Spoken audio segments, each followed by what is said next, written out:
spawning up in the top right corner, placing 14th in the global rankings due to his stunning success at the start of the year. What has he been doing in the second half? We hope to see a treat today. From Incredible Miracle, the champion of last year's BlizzCon, it is MVP!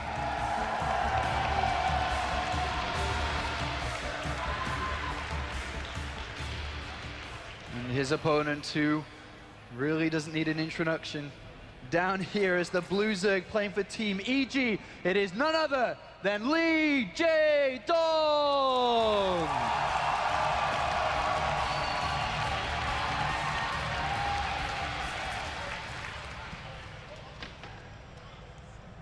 You know, in this matchup, we do see Biomine versus Ling, Baneling, Mutalisk. But it's been really interesting to see the way that the Zergs are adjusting. You know, it used to be, you'd follow a pretty typical rule set. I'm going to build Mutalisks and Lings with my leftover money. And if I see an attack coming, cool, I'll begin to build some Banelings in response. But increasingly, we've been seeing Zergs deviate from that in wildly different directions. Zerg players saying, I'm going to build no Banelings until I get 22 Mutalisks. That's the amount that allows me to control mines, medevacs, pick off small marine packs. We've started to see players like Jaedong actually cut Mutalisks and favor Banelings early for attacks instead of thinking about it on the defensive. And Jaedong knows that MVP loves to do these early expands. I wouldn't be surprised to see a third hatch out of Jaedong, although he does like to play a little conservatively and get that pool. Yeah, and there is the spawning pool coming down here for Jaedong, but command center on the low ground here for MVP, a opening that many considered very risky, and it is very risky, but over time, over the last couple of months, every single Terran player will always put the command center on the high ground and will not lose versus an early spawning pool. Calculated choice here from MVP saying, all right, you're not going to do an early spawning pool in this game, this will be fine. At this point in time, Jaedong's just going to be scouting, nothing surprising.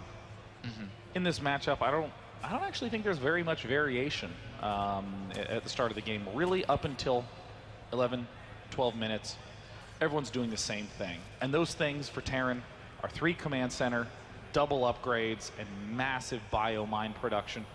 Jaedong's going to be going for 4 hatch, double upgrades for his Zerglings, and big Ling Baneling Muta production.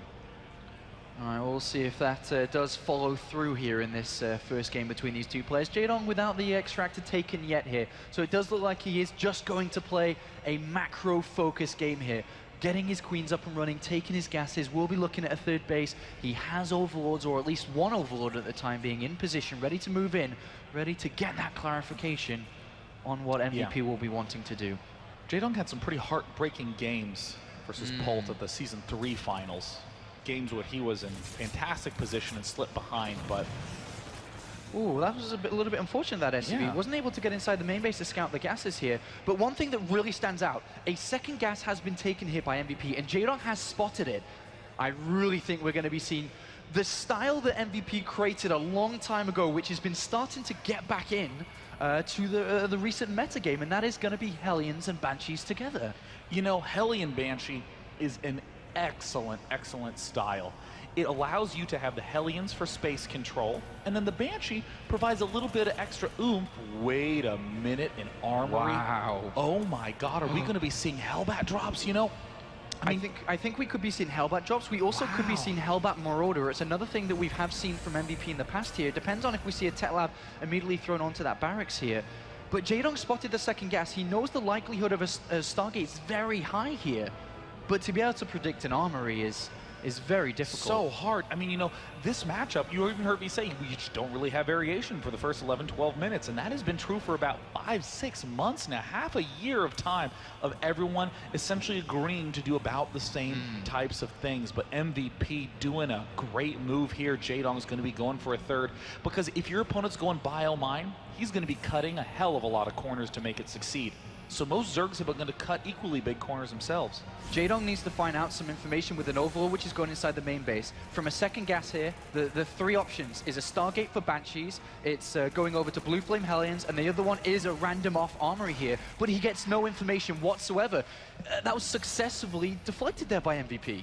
Now, if I'm Jaedong, I'm going to get in there and I'm going to see, wait a minute, there's no Tech Lab on that barracks? Okay, well, in that case, you're probably going to be going Hellion Banshee, or you're going to be going Hellion Viking. Yes. Just trying to do some annoying harassment. Rarely ever would you expect there to be some sort of Hellion, or excuse me, Hellbat drop. That's like Season 1 style stuff. And look already at Jaedong's production. We don't see a Roach Warren. We don't even see Zergling Speed quite done yet. It will be done in time for the Hellbats.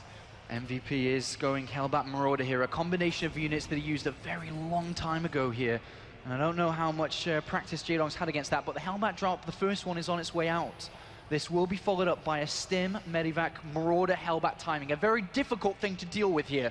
Jaedong will be put to the test. Now these Zerglings haven't gotten the chance to see anything yet, but they're going to poke up and see the down lift, and there's a pair of Hellbats, and that's immediately going to cause Jaedong to go, what is going on?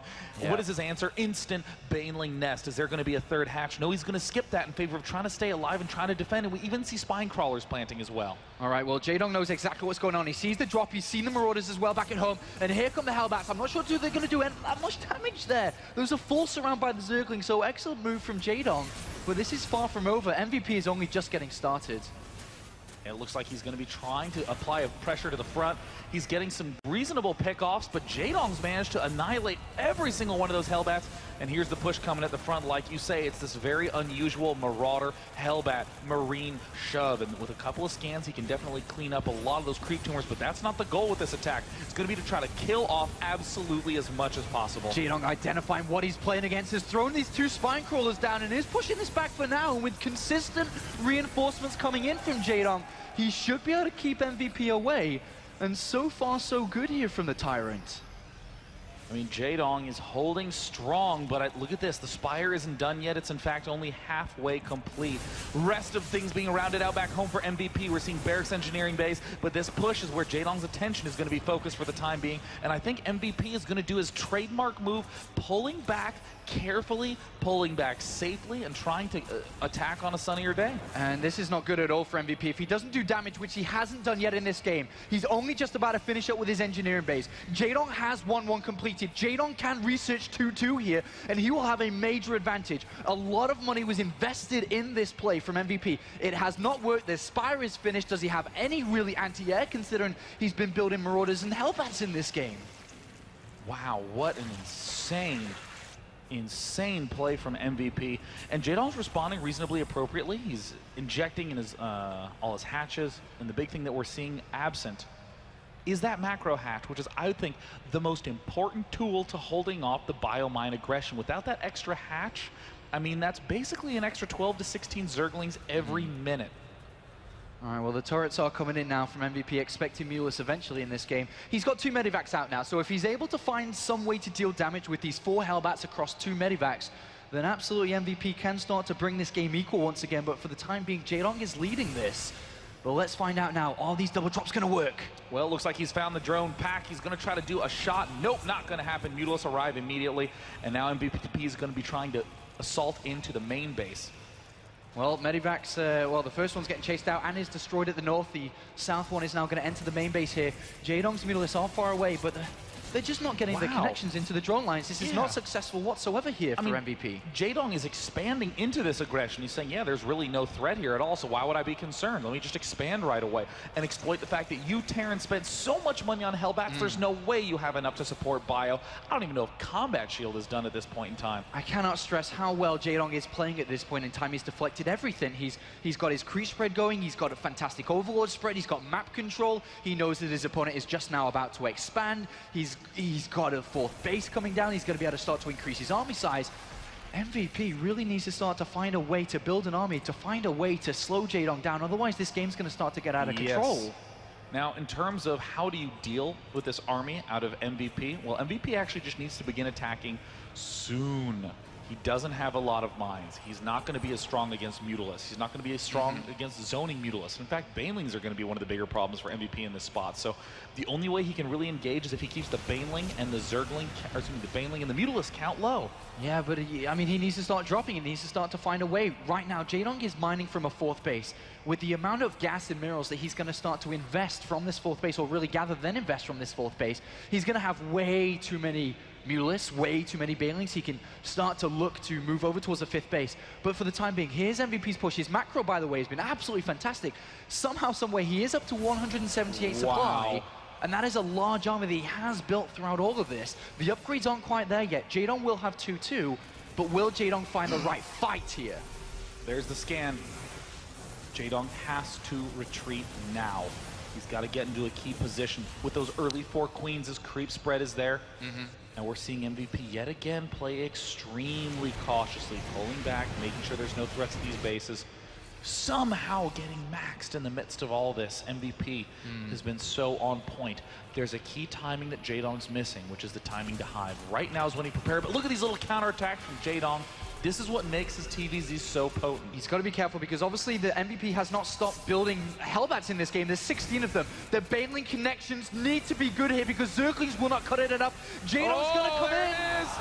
But the Marine lines keep going back and back and back, and Jaedong eats it hard. Jaedong is killing the third at the same time. He will pick off the third. If Jaedong comes back and defends against this attack, Jaedong will be in good position. But does he have the right Baneling connections? 21 Banelings are on the way here, Day9, but where the hell are they? Where are the Banelings? The Banelings have been eaten up in round 1. This is round 2 of Baneling production from Jaedong, and this angle is the nightmare situation. This is not what Jaedong wants to be up against, but we're seeing some Hellbats get very lost in this spot, and the Mutalisks arrive to pick them off. Banelings trying to shoot in from the right side. Is the spread from MVP going to be enough? He's doing a nice job, but the macro from Jaedong is great. There's a lot more Lings on the way. Jaedong with his 2 upgrades is going to clean up this army for now. Oh no! 18 mutas arrive in time, and with no anti-air, MVP is forced to retreat into his reinforced line. But 2-2 is about to complete for MVP, and he's got a lot of units spraying across the map. Now this is incredibly close. Will MVP be able to push forward here? Jaedong leads 129 to 110. MVP can't keep going limbo line mode. He's got to be so careful. And no, there's the GG. Jaedong takes game 1. Excellent play from Jaedong from start to finish.